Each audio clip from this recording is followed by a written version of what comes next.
Okay, so now comes the really good part. Brian showed us some statistics about how New York and New Jersey are often ranked by the major brokerage firms, which publish these research reports every now and again. And he's right in that if New York and New Jersey are reported separately, they usually appear, like 8th or 9th on the list somewhere. But if you bring them together, they might be 5th or 6th, but actually they're number 1. So the next panel is actually why is the greater New York metropolitan area, which is often called the tri-state area, the right environment for a 21st century innovation community. And we have speakers from both sides of the Hudson to talk to us this morning. Susan Rosenthal, who is the Senior Vice President, Life Science and Healthcare for the New York City EDC. Carolyn Grossman Meagher, the Director of Regional Planning for New York City in the Department of City Planning. Deborah Hart, the President and CEO of Bio New Jersey, and Jose Lozano, President and Chief Executive Officer of Choose New Jersey. Hi, guys. So good to meet you in person. So thank you all so much for joining us. Thank you for having us. So my first question to you is, why is New York and New Jersey continuously kind of discounted in terms of the national rankings? I'm going to say it's out of jealousy. I don't think we're discounted. I think the New York and New Jersey area, we don't follow the rankings and don't focus on it as much as some other cities may. And I think as much as we may not rank as number 1 or number 2, I would argue heavily that we are number 1 and number 2, given the talent and the location and so many of the other assets that was spoken of before. So Carolyn, you actually have a report, right? I do, and I've come prepared with maps if they're able to be cued. That's excellent. Cue the map. So first, let me say thank you again, Nancy, for inviting us to our second favorite side of the Hudson River. We're delighted to be here. I'm not a life scientist. I'm a planner, and so we think in maps. And I'm also a regional planner. I'm the first regional planner for New York City. So my job is really to help New York City think about our place in the entire metro region, which is really something that as governments, as local governments, in a region with 3 states, we count 31 counties, about 900 individual local municipalities. We don't often think about the tri-state from a governmental perspective, but my job is to do exactly that. So we think about New Jersey and our relationship a lot, and we think about our economy on a tri-state basis a lot. So just to give you guys a little snippet of how we see this, just as a starting place, it's whiting out, I think, the background, but this is the 10 million jobs that exist in the New York City economy. There's 4 colors here. We look at local services, industrial, education, and office space. You can see it's an enormous diversity, but the point here is this is a $2 trillion economy. It is by far the largest metro economy in the United States. It is 10% of the national GDP, even really after COVID, right? So we're an enormous economic powerhouse. About half of that happens inside of New York City, and a half of it happens outside of New York City. A lot of it in North Jersey, as you can see from the very, very dense clustering of jobs here, right? So life sciences cuts across a lot of different pieces of that system, and New York City and North Jersey are really together at the core of this vast tri-state economy. Next slide. So, we wondered when we think about, since we think about the economy on the tri-state metro, why are JLL and all of these other systems, we would consistently see cutting the geography in different ways. So we just did what made sense to us as we started looking at the tri-state metro and looking at the life sciences economy on that geographic basis. And what you do is, it's on one sense stunning, but also very common sense. We have the largest economy in the country, so we have the largest life sciences economy in the country as well. We have 20% more life sciences jobs and, 35% more life sciences jobs, 20% more life sciences businesses than any other metro including the Bay Area and Boston, which are routinely considered as a metro system, right? Even though we're cut up in different geographies. Next slide. We have more life sciences workers than anyone else. Even though we only have 7% of the United States population, we have about 15% of the biochemists and biophysicists, right? So again, really swamping the competition in terms of our life sciences talent. Next slide.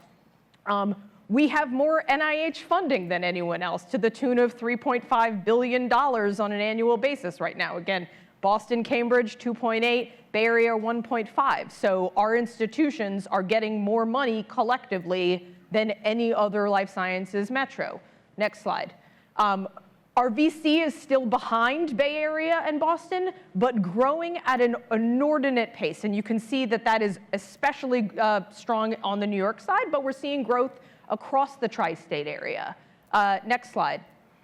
And just to give you a more granular sense of the geography of this is looking at that NIH funding down to the institution, right? So you really get a sense of what that ecosystem looks like, which is an enormous, enormous cluster and concentration around New York City and its immediate surrounds, with a few very other key nodes like Yale and Rutgers and Princeton and Stony Brook out in Long Island, right, that become this sort of diaspora system of the tri-state. So we spend a lot of time looking at this map and thinking about how we can connect all of these resources together, because I think as a number of the folks before us spoke, part of this is just having an intention and really understanding that the sum is greater than its parts. And New York City is incredibly invested in its life sciences resources, which my colleague Sue will talk about as well. But we are benefited by the whole system really firing on all cylinders, and really, I think, refuting this idea that our metro is weaker than competitors, because the data really shows us otherwise. Yeah, and I think building on that, Carolyn, an excellent, excellent report. You know, of course, we're thrilled to see that because we're part of it, and thank you for doing it. You know, we believe that, you know, number one, when you do look at certain lists, we are higher up on certain lists than we even get credit for, right? And I think that until the recent past, we haven't done the best job of telling our story on either side of the river. And my friend Jose here, Choose New Jersey, has been doing an amazing job at telling our story for the last 10 years. And the New Jersey Economic Development Authority, Tim Sullivan's here speaking later today.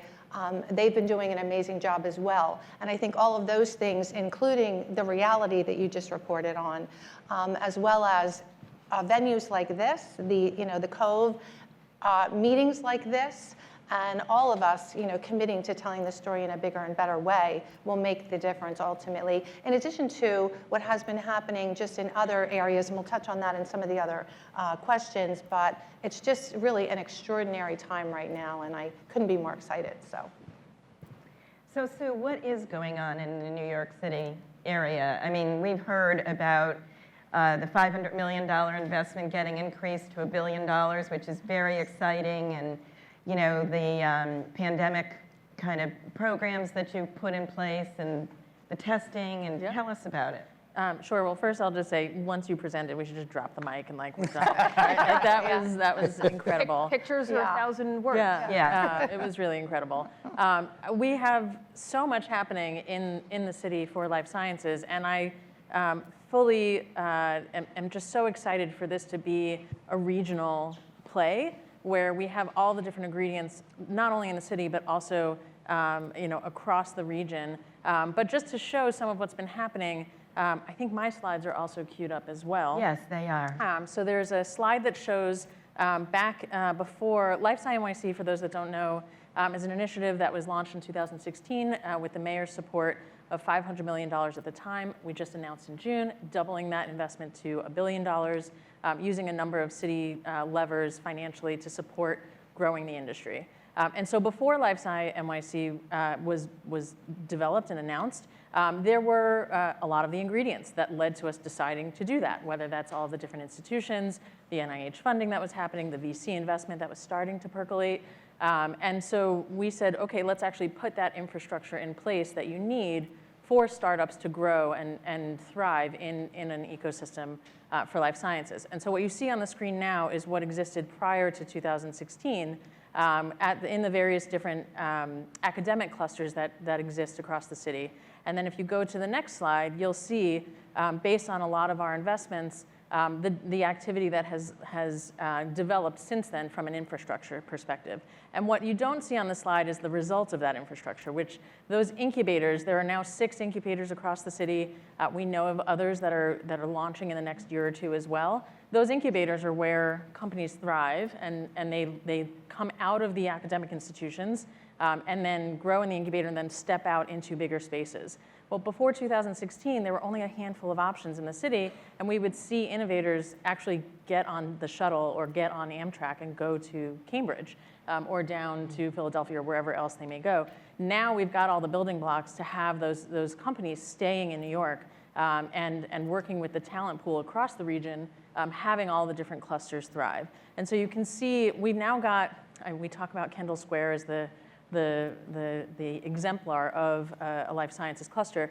New York and New Jersey, we're going to have like 10 of those, right? Like we have different neighborhoods popping up, whether it's in Long Island City or on the West Side. The West Side has like 5 of them developing at this point, and you know, New Jersey, Jersey City may be one of those as well, right? And so we're hoping with the right investment that we can have several of those clusters. And you know, unfortunately, COVID has been happening.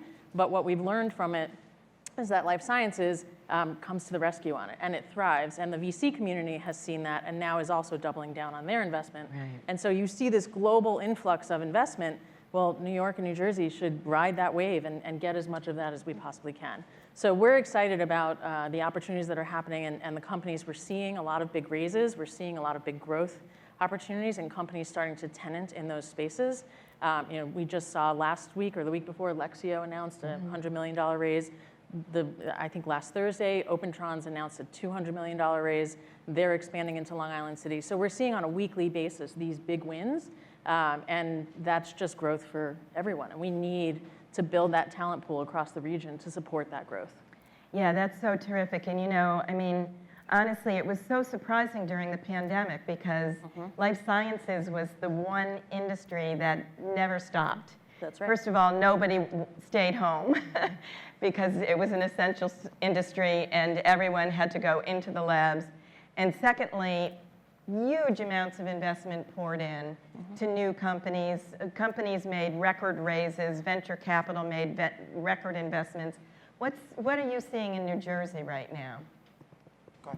So first of all, I'd like to say on that note, Nancy, that, you know, thank you to the industry for literally saving the world, right? Yeah. Right. They did keep doing what they had to do and just did an amazing, extraordinary, and unbelievably fast way. And they were New York, New Jersey companies for the most part. Absolutely, yeah. Yes. Right. Yeah, I mean, Pfizer, yeah, J&J, Roche, yes, yeah. Rosen yeah. testing. Yeah, for sure. So, and Rutgers had the first, you know, Yeah. saliva test. So, yeah, so we're seeing a lot of that activity. There are more than 800 programs around the world focused on COVID. And in New Jersey, we don't track New York, of course, but I'm sure it's similar. But there are more than 70 companies that have programs, you know, based on COVID, and some of them making advances. Actually, I just got a press release from Sologenics this morning that had some good data. So, so we're, you know, pretty excited and proud, and we all should be, right, of our industry. So.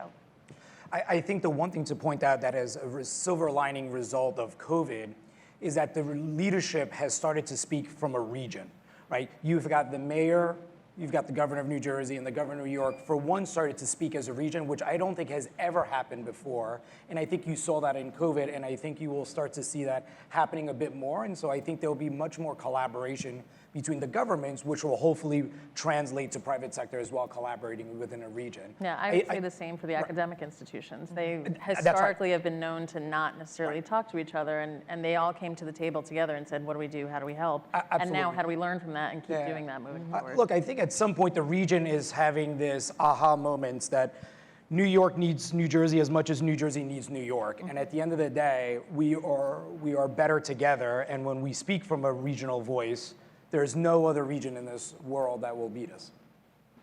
Yeah, I mean, that is a really interesting point because when I started doing the market research on the concept of the Cove, which didn't exist at that point, it struck me immediately that this was a gateway community between New York City and the pharma industry in New Jersey.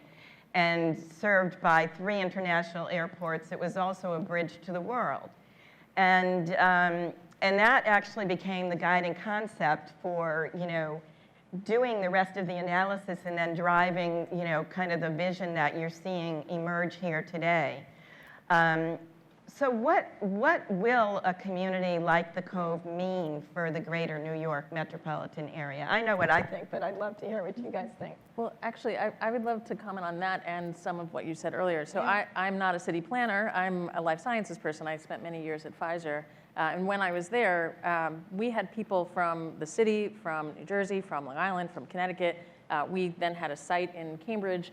I think the model for most large companies are actually conglomerates of small companies. And we want to build the infrastructure so startups can grow, but ultimately they then form partnerships. So I think there's like a whole Northeast corridor play that we want to make sure our region is the strongest part of.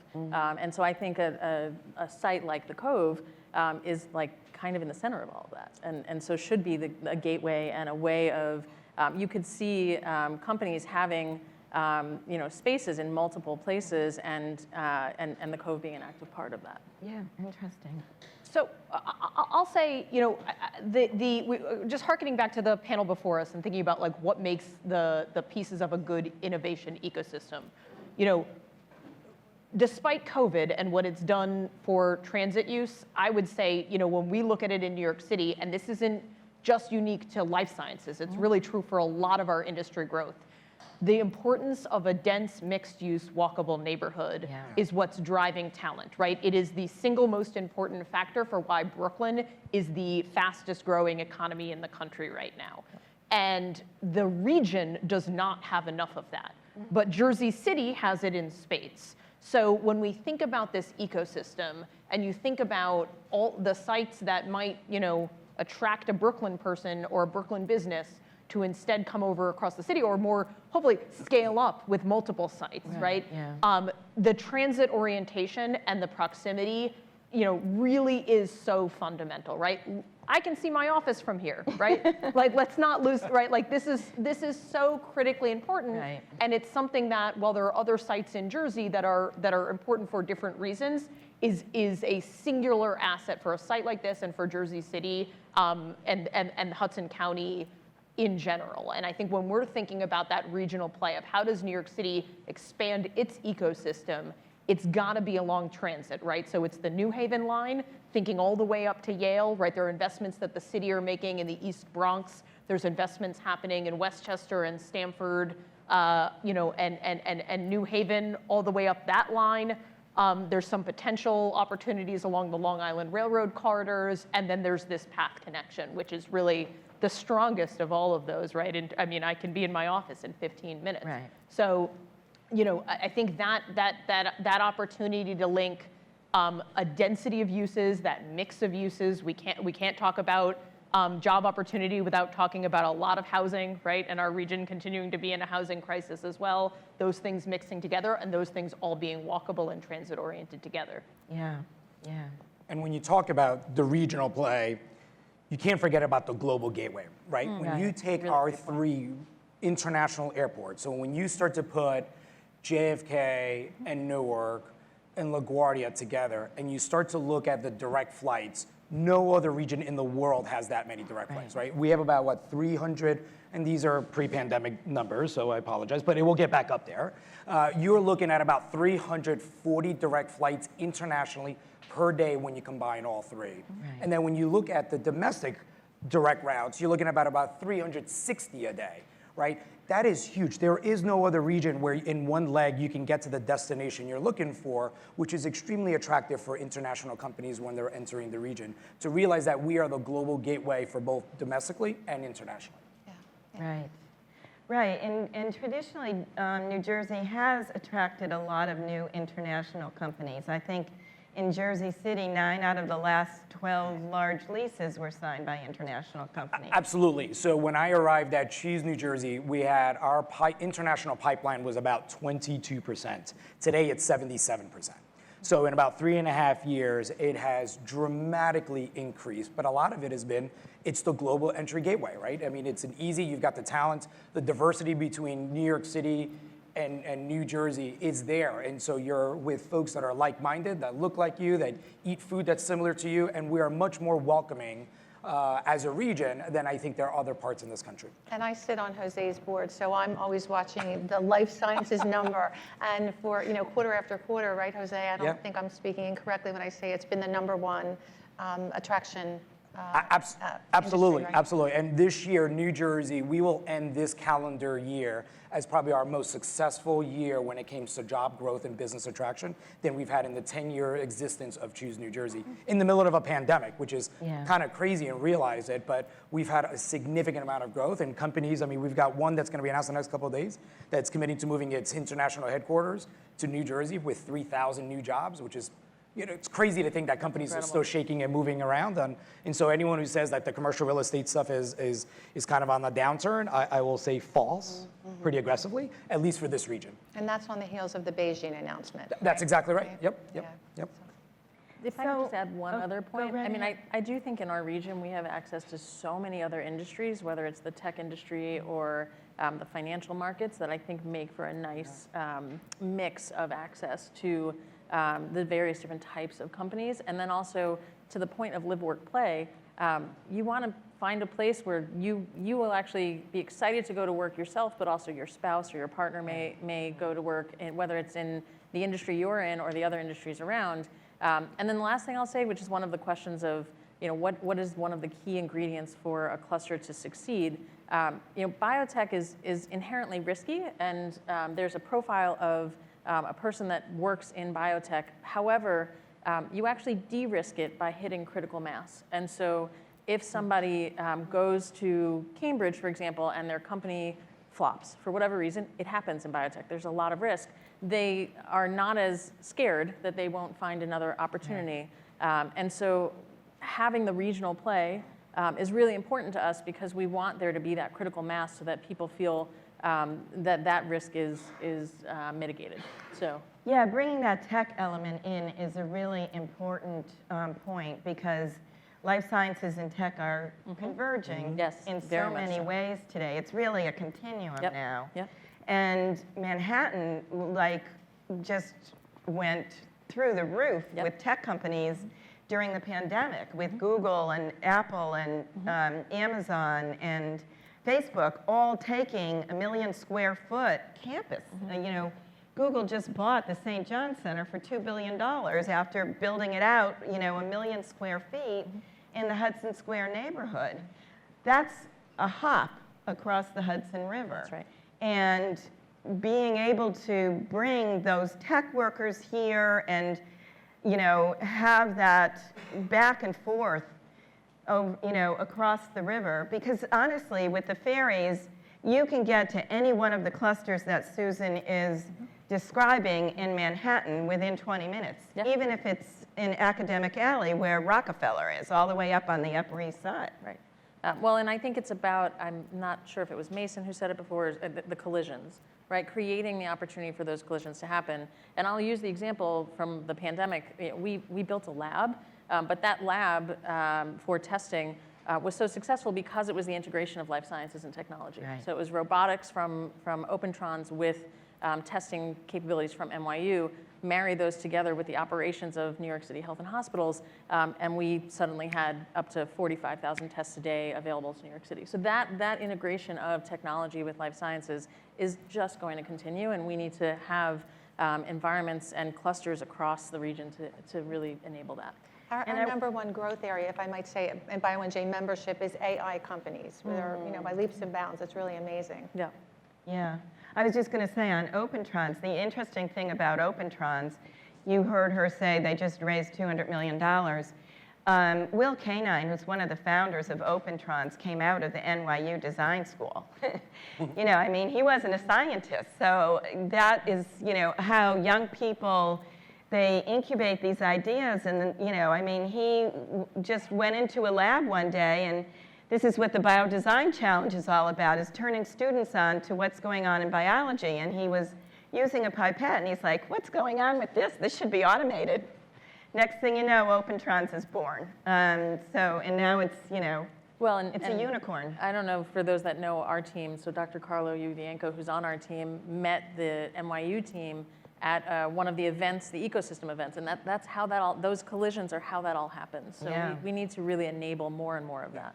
And the one thing to say, I know when we talked a little bit about demographics, that younger generation, that younger population, when you look at the Gold Coast going all the way from George Washington Bridge down here to Jersey City, if you look at that per capita, there's been a huge increase in those under the age of 30 moving in here and growing at a faster rate than in Boston and the Silicon Valley. So when folks out in the audience are worried about this, the future talent, you know, a little bit of a challenge here, the answer is absolutely not. So between New York City and this little Gold Coast that's growing here, right here along the George Washington Bridge, along the Hudson River, it's growing at exponential pace. Right. In fact, places like Boston are having problems recruiting Yep. senior executives and workers in this industry now. And we've heard from many CEOs in the New York space that retention in New York is actually much better in life sciences than in other cities. So they have actually chosen to locate in this region because they feel the talent is both more scrappier and like really excited and hungry for it, and also highly retainable.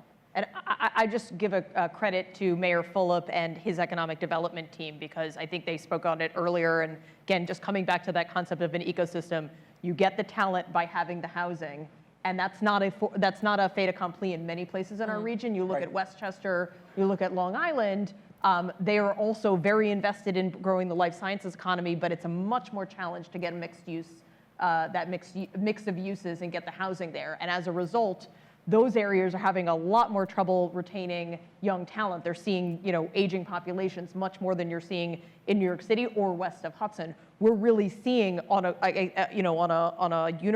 regional basis a movement west of Hudson, because that's where the housing is getting built. New York City and North Jersey are really lifting up the entire region, and that's why we're accruing the benefits to talent, and that's how you get the economic development. Can I just put out, so I know earlier we were talking about like we need the message to shift. Yeah. We've talked to a lot of the community in life sciences, and we hear some of the same feelings about this region as, let's say, 5 years ago. So I would just ask everyone in the audience if we've sold you on this. When people bring it up to you and say, well, you know, it's not Cambridge, I think it's time to say, actually, you're wrong. We don't necessarily want to be Cambridge, but we are thriving, we are growing, we are on the up and up. And so I would ask everyone to help shift that narrative with us, because it's the truth. So we're All of the excited maps for that I shared are on nyc.gov/region. Feel free to cut and paste them liberally. Or you could say, yes, we're not Cambridge. We're growing faster than Cambridge, right? Love it. There you go, there you go.